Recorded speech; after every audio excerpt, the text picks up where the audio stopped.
Rather than me talking about project development finance, I thought the best way would be to start with James Leighland, who's a technical advisor of the Private Infrastructure Development Group. Pidge had at some point done a study of what's working well and what's not working so well in project development. Maybe you can start off by just giving us a bit of a summary of what that study came up with. Thanks for that introduction, and good afternoon, everybody. I work for the Private Infrastructure Development Group, and I run something called the Technical Assistance Facility.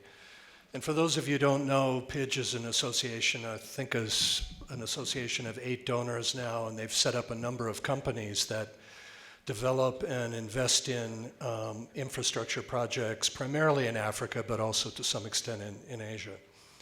And we've done a whole series of studies over the last 12, 13 years on the role of donor money, DFI money, in the development of projects. I was actually just reflecting today that 12, 13, 14 years ago when Pidge was really getting started, this kind of a meeting probably wouldn't have taken place because in those days the concern was that there wasn't enough investment capital for projects in Africa. And the discussions in those days were all around how do we generate more money for investment. That must be the problem. We're not getting infrastructure projects done. It must be because we don't have investment money.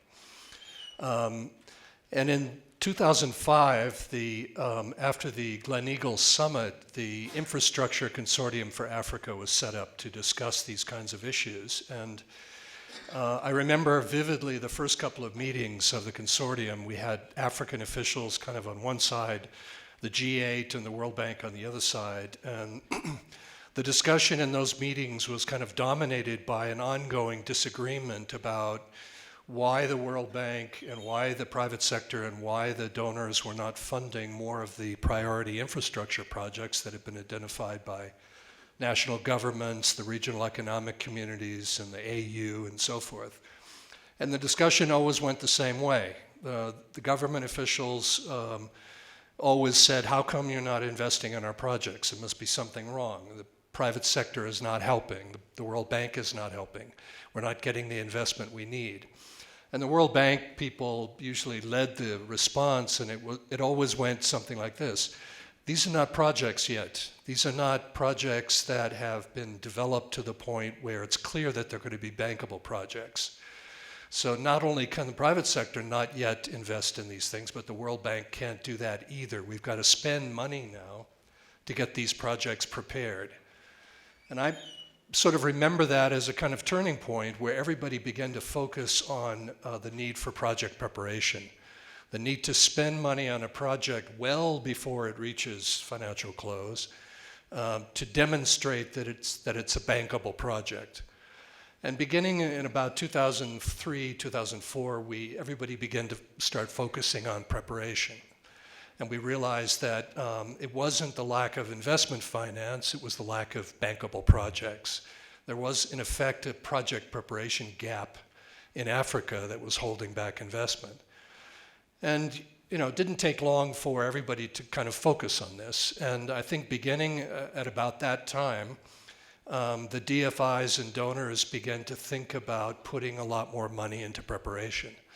It was clear that the private sector wouldn't be able to pay for that preparation. It was just too expensive. The projects were complicated. There was a lack of information that could be used in doing feasibility studies. A lot of the projects required upstream preparation in terms of legal and regulatory reforms. Private sector wasn't going to pay for that either. And a lot of expertise was required. Anyway, the bottom line was everybody began to realize that project preparation was a lot more expensive than we thought in the early 2000s. I remember reading in 2001 or 2002 an article about how project preparation was supposed to cost 2 or 3% of the investment value of a project. Well, the last time I looked at some of the board meeting documents of the African Development Bank a few years ago, they were talking about preparation costs of over 15% of capital investment for typical infrastructure projects in Africa. So anyway, the good news was that the DFIs, the donors, the multilaterals started to try to find money for project preparation. They all started to move upstream and recognize a responsibility to find money to pay for this, because it just couldn't be financed by the private sector, by the governments involved. I think, if I remember correctly, a study in 2012 identified something like 67 facilities or funds that purported to have money available for project preparation for infrastructure projects in Africa. 67 funds or facilities, including, some of the ones that we're all familiar with, including Infraventures and PIAF and some of the PIDGE facilities and so forth, lots of others. All of that's the good news. I think it's good news that the DFIs and donors have decided over the last 10 years to spend more money on preparation. I think that's needed. The bad news is, where are the 67 facilities? Because they're not here, right? There are a few here, a handful here. But that same study I mentioned found that only about 8 or 9 of these facilities actually did anything, actually had any money to spend, that actually took risks on project preparation. Most of the facilities didn't have a lot of money. Most of them refused to work very far upstream. Most of them worked only on publicly initiated projects, so they only worked with the public sector. They never worked with the private sector. And Infraventures, of course, is an exception to that, but one of the few. So, what we have is a gigantic network of DFI and donor-funded preparation facilities, and there's a lot of money in that network, but the individual facilities, none of them have very much to spend. And none of them really work together because of differences in business plans and different approaches and different sets of bureaucratic rules. So I would suggest, I think it's not me I'm not the only one suggesting this, but one of the problems we have is this fragmented network of preparation facilities.